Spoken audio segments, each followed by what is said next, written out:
Du Saint-Pierre et Saint Paul. Saint Paul, c'est le pilier de l'Église qui a annoncé l'évangile sans père. Et en même temps, nous célébrons notre fête d'indépendance, malgré que nous ne sommes pas encore dans la paix totale. Mais c'est une fête d'indépendance. Et nous vous souhaitons bonne fête d'indépendance. Merci. Nous devons prier pour la paix, pour que la paix règne, et pour nos dirigeants, afin qu'ils aient de bonnes désignations pour le peuple. Rassemblons nos prières et prions pour tous les événements.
Seigneur Dieu, tu nous as donné ces jours de de sainte joie pour fêter les apôtres Pierre et Paul.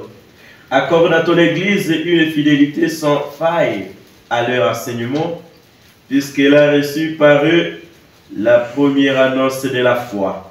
Par Jésus-Christ, ton Fils, notre Seigneur, qui vient et règne avec toi dans l'unité du Saint-Esprit, Dieu pour les siècles des siècles. Amen. Pierre est délivré de la prison par le Seigneur. Lecture du livre des Actes des Apôtres, chapitre 12, les 11 premiers versets. À cette époque, le roi Hérode Agrippa s'est mis à maltraiter certains membres de l'Église. Il supprima Jacques, frère de Jean, en les faisant décapiter.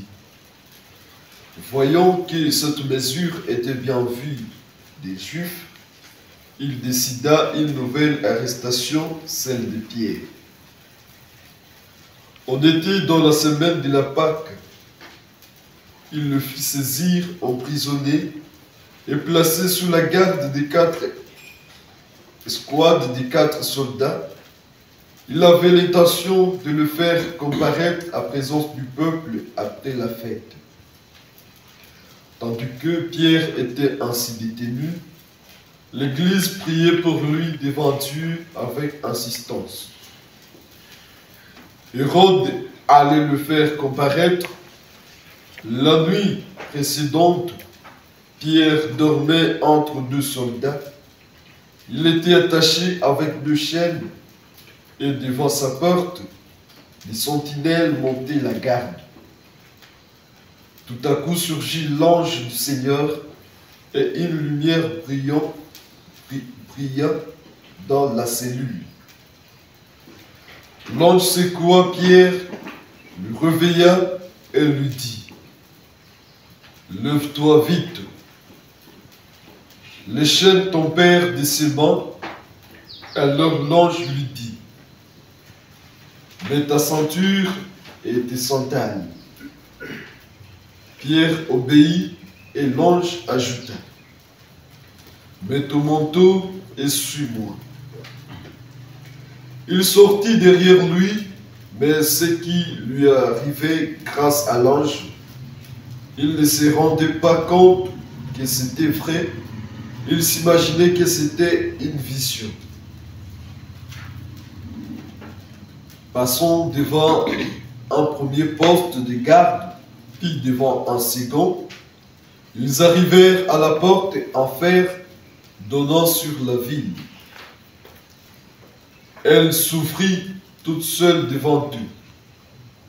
Une fois dehors, ils marchèrent dans une rue, puis brusquement l'ange le quitta. Alors Pierre revint à lui et il dit: « Maintenant, je me rends compte que c'est vrai. Le Seigneur a envoyé son ange et il m'a arraché aux mains d'Hérode et au sort que me souhaitait le peuple juif. »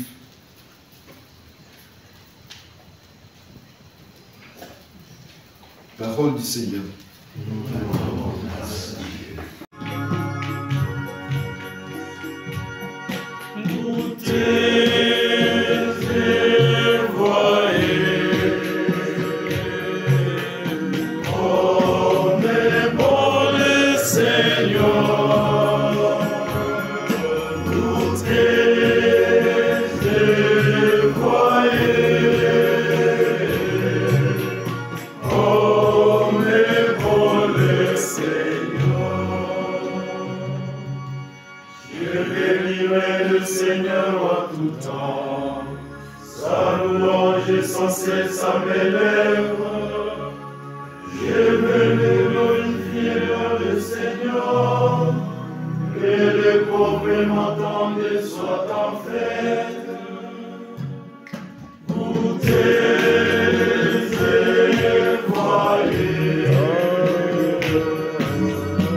13e lecture.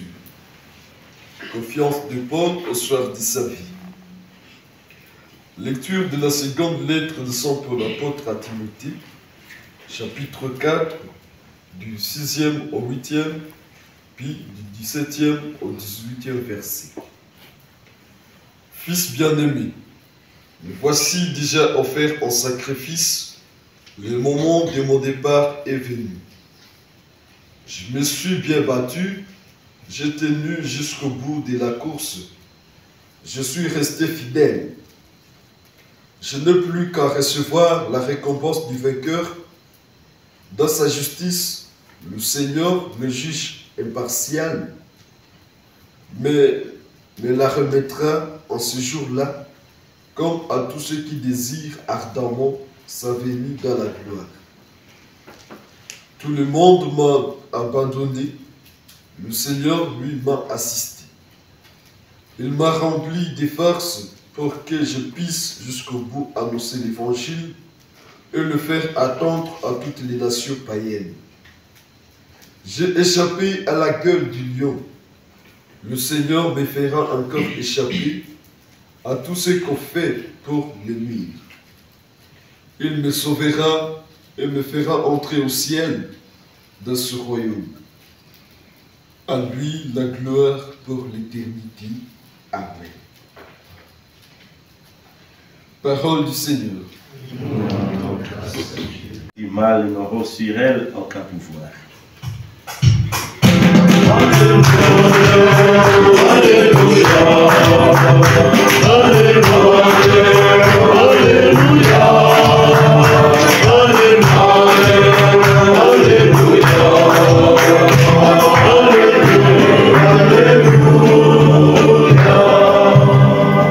Le Seigneur soit avec vous. Et avec votre esprit. Évangile de Jésus-Christ selon saint Matthieu.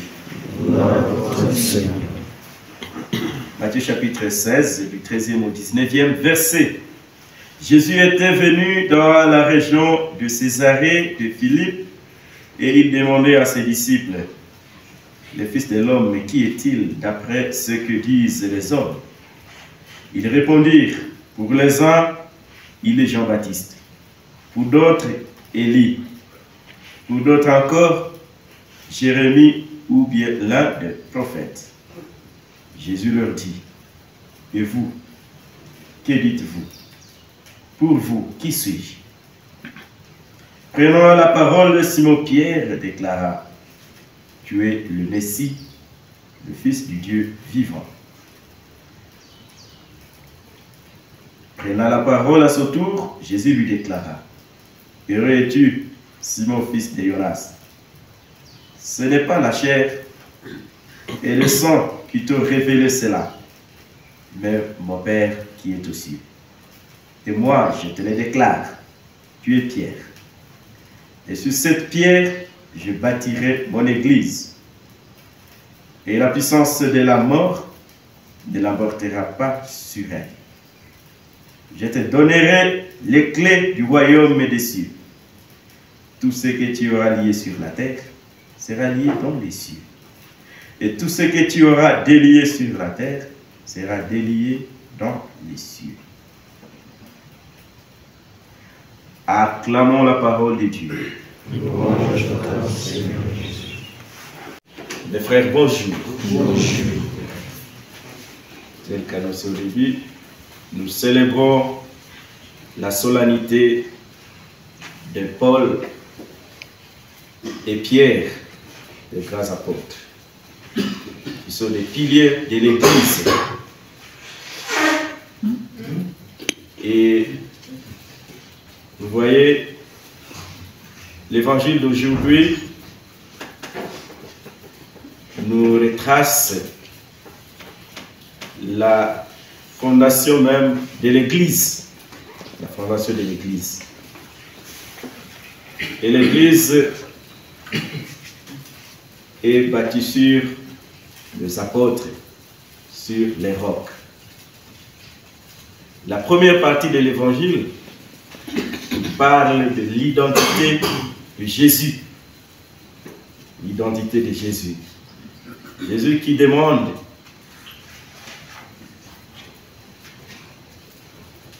pour savoir si réellement les apôtres connaissent ce qu'il est. Le Fils de l'homme, qui est-il d'après ce que disent les hommes? Commence de manière générale, de manière populaire. Qu'est-ce que les gens disent de Jésus? Qui est-il? Et vous voyez leur réponse, ils donnent des grandes personnalités de l'époque, de l'Ancien Testament. C'est que réellement Jésus n'était pas n'importe qui. Pour les uns, il est Jean-Baptiste. Pour d'autres, Élie. Pour d'autres encore, Jérémie, ou bien les prophètes. Donc, on ne savait pas comment situer Jésus. Il est Jean-Baptiste, il est Élie, il est qui parmi les prophètes? Mais Jésus revient maintenant aux apôtres eux-mêmes. Et vous, qui suis-je? Que dites-vous? Qu'est-ce que vous connaissez de moi? Là, il veut que chacun puisse les connaître personnellement. S'il était ici, il demanderait à chacun. Laurent, qu'est-ce que tu connais de moi? Merlin, qu'est-ce que tu connais de moi? Qui suis-je pour toi? Simon-Pierre, il a pris la parole. Il a déclaré: tu es le Messie, le Fils du Dieu vivant. Et il a donné une meilleure réponse. Et c'était sa foi. C'était sa foi.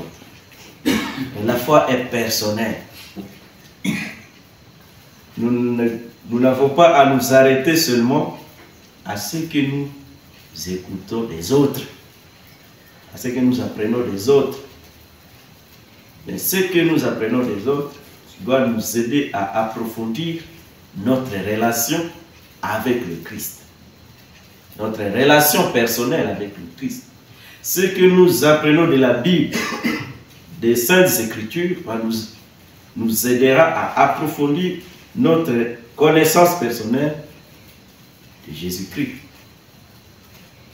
Pour aimer quelqu'un, il faut le connaître. Il faut le connaître. Et pour aimer Jésus-Christ, il faut aussi le connaître. Dans la question de méditation, qui est Jésus-Christ pour moi? Personnellement. Si c'était à moi qu'on posait cette question, qu'est-ce que je donnerais comme réponse? À partir de la réponse de Pierre, de la profession de foi de Pierre, Jésus lui confie une mission. Heureux es-tu, Simon, fils de Jonas. Ce n'est pas la chair et le sang qui t'ont révélé cela, mais mon Père qui est aussi. Cette déclaration nous fait savoir que la connaissance du Christ ne vient pas de nous-mêmes, mais c'est de la révélation divine. De la révélation divine. C'est Dieu lui-même qui nous révèle son Fils. C'est Dieu lui-même qui nous révèle son Fils. Et nous ne devons pas connaître le Fils à partir de notre connaissance humaine, de nos fragilités. C'est pourquoi il a dit, ce n'est pas de la chair, ce n'est pas la chair et le sang qui t'ont révélé cela. Parce qu'on connaît que l'être humain est fragile. Et si on arrive à avoir des connaissances divines, c'est que ça a été révélé. Ça a été révélé par Dieu lui-même, par le Fils lui-même. C'est pourquoi il dit, c'est mon Père qui est aux cieux, qui te l'a révélé. Et moi je te déclare, tu es Pierre, et sur cette pierre je bâtirai mon église. et la puissance de la mort ne l'emportera pas sur elle. Et je te donne directement les clés du royaume des cieux. Tout ce que tu auras lié sur la terre sera lié dans les cieux. Et tout ce que tu auras délié sur la terre sera délié dans les cieux. Ainsi, l'Église du Christ est fondée. Elle est fondée sur les apôtres, sur la pierre. Sur la pierre. Dans l'araméen, on ne parle pas de la pierre, ils disent les rocs. Les rocs, non pas la pierre. Et donc, de par cette déclaration, nous trouvons quelques images. Il y a 5 images. On a les rocs, qu'on a traduit par le grec, en grec comme pierre. Le roc, ça symbolise la solidité de l'Église. Et l'Église doit être solide, inébranlable. Et même c'est le symbole même de Dieu. Symbole même de Dieu. Si nous lisons, il y a le psaume qui dit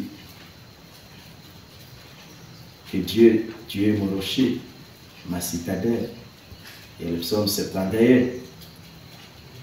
Donc les rocs symbolisent Dieu lui-même et la solidité de l'Église. Je bâtirai mon Église.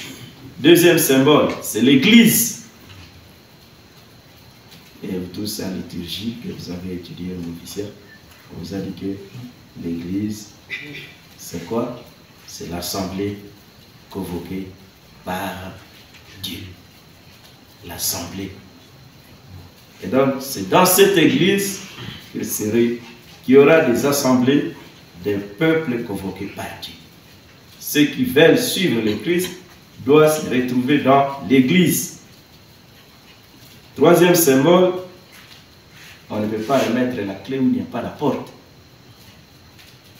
Donc, si on dit, on te remet la clé où tu dois fermer, ouvrir, c'est qu'il y a une porte. Et donc, le troisième symbole, sont les portes. Les portes qui symbolisent, sont des symboles de la puissance d'une ville forte, d'une ville fortifiée, où l'ennemi ne peut pas y entrer.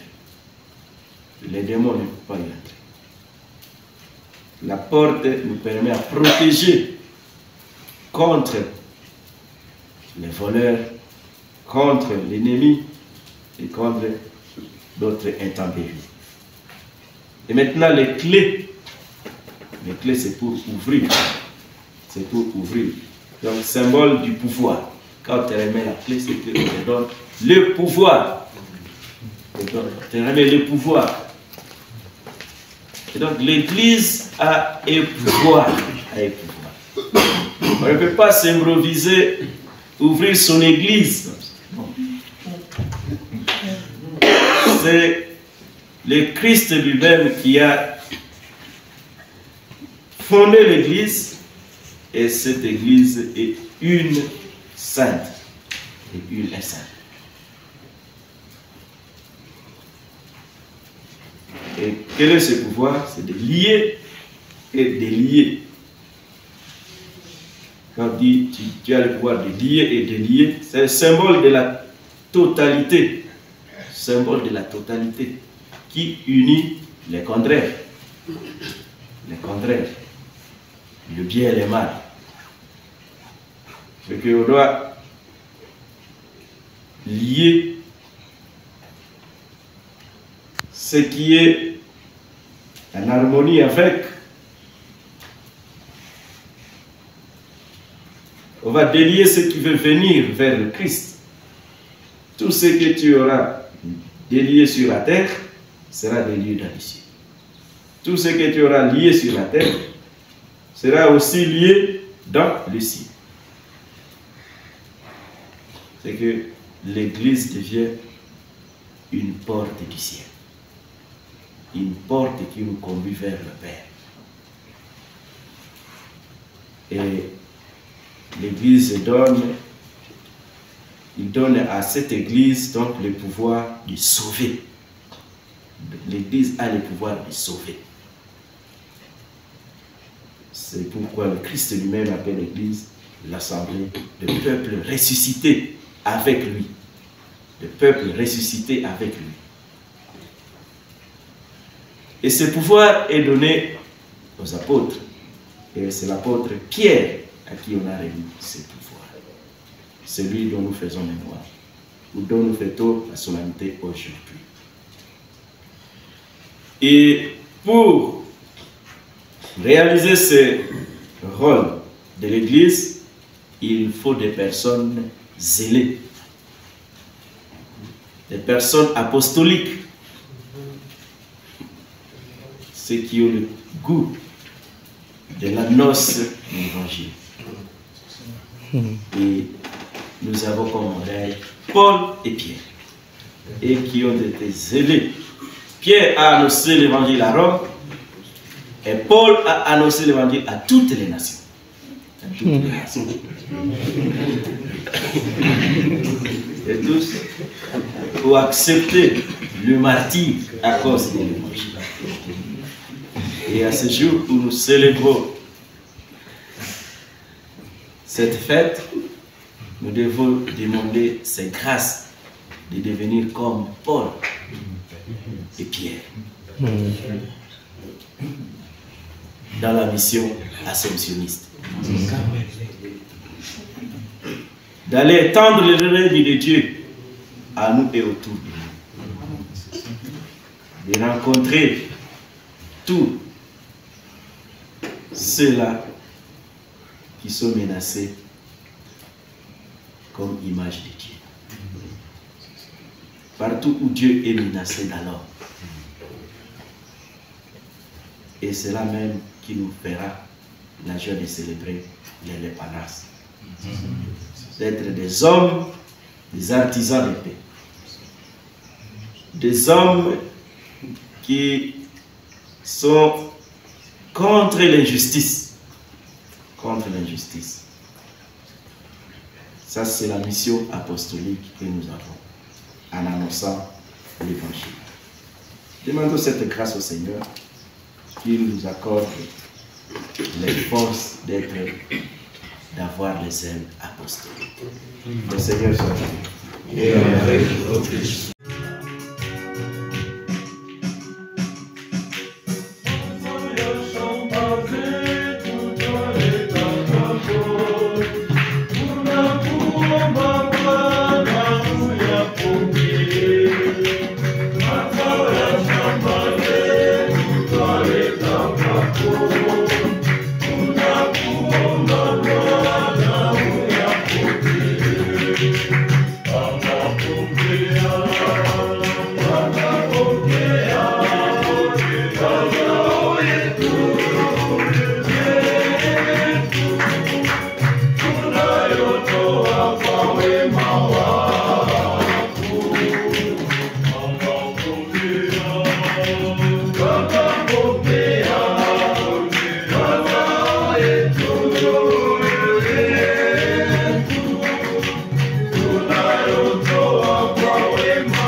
Ensemble, au moment d'offrir le sacrifice de toute l'Église. Que la prière de tes apôtres, Seigneur, accompagne l'offrande qui sera consacrée à ton nom.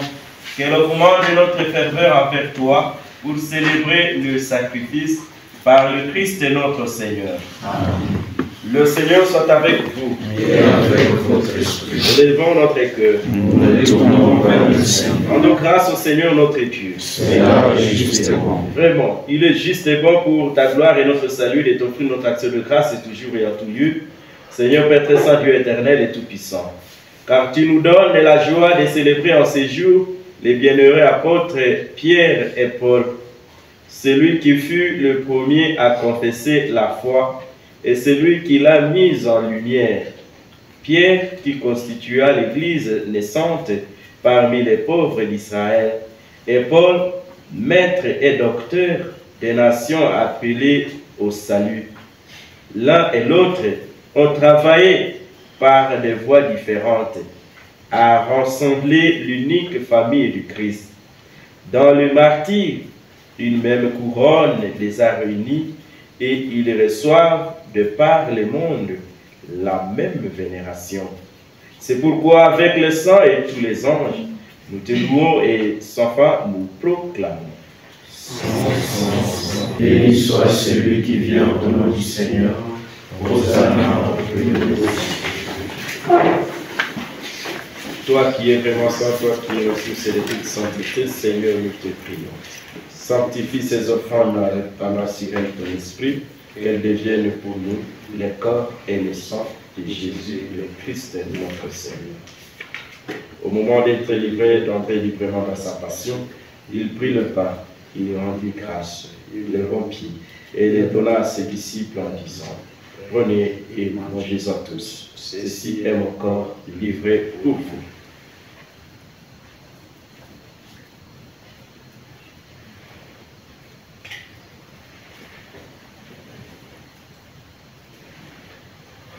De même, après le repas, il prit la coupe, de nouveau il rendit grâce, et la donna à ses disciples en disant: prenez et buvez-en tous, car ceci est la coupe de mon sang, le sang de l'alliance nouvelle et éternelle, qui sera versé pour vous et pour la multitude en rémission du péché. Et vous ferez cela en mémoire de moi.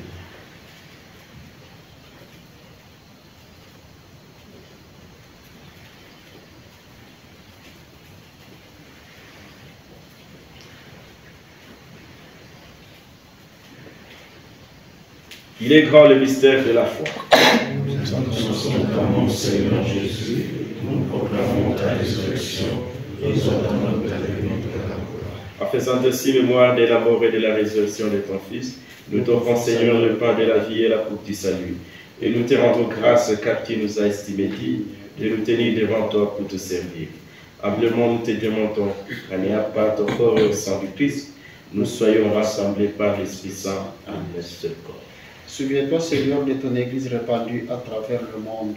Fais-la grandir dans ta charité, en union avec le pape Léon, notre évêque Sikouli Melchisédek, tous les évêques, les prêtres et les diacres.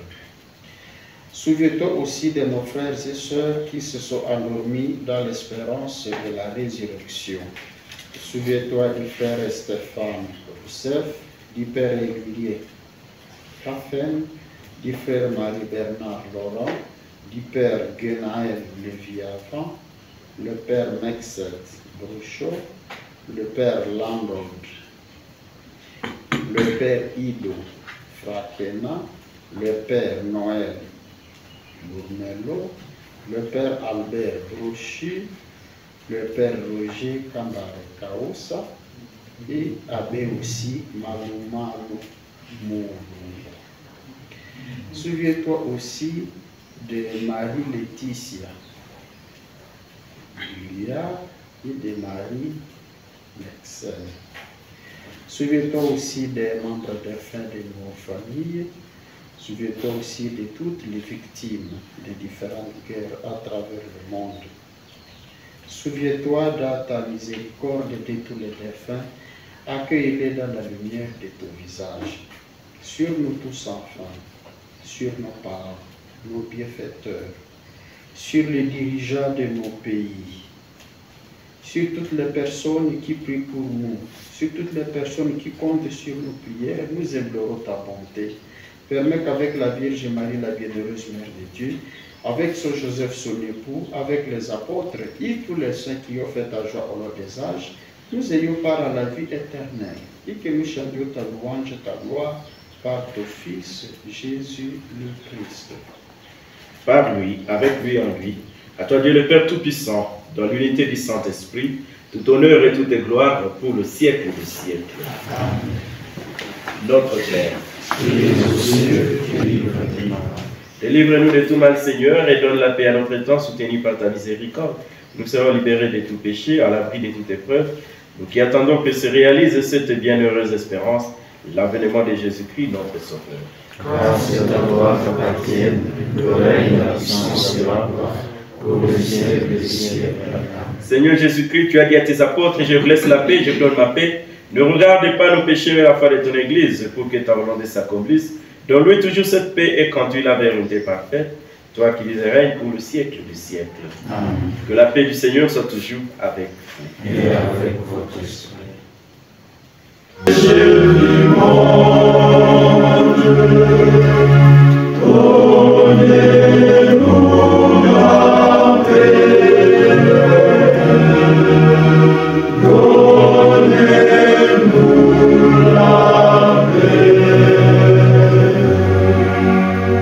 Voici l'agneau de Dieu, voici celui qui enlève les péchés du monde.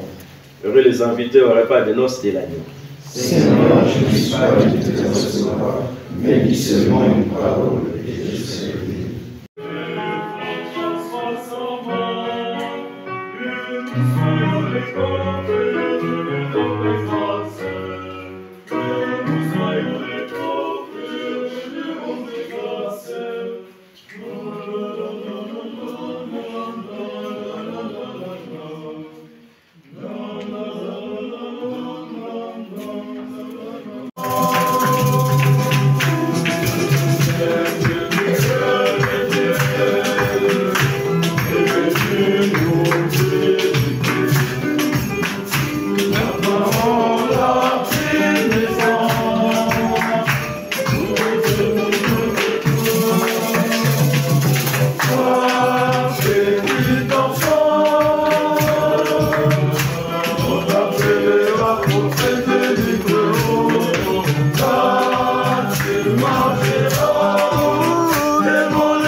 Après nous avoir fortifiés par ce sacrement, Seigneur, fais-nous vivre dans ton Église comme les premiers chrétiens, assidus à la fraction du pain et à l'enseignement des apôtres.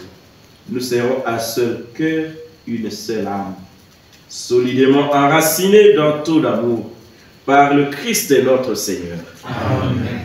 Le Seigneur soit avec vous. Et avec votre Le esprit. Dieu Tout-Puissant vous bénisse, celui qui est Père, Fils et Esprit Saint. Amen. Allez dans la paix du Christ. Nous rendons grâce à Dieu. Bonne fête à tous. Merci, Papa et mon Père. Merci.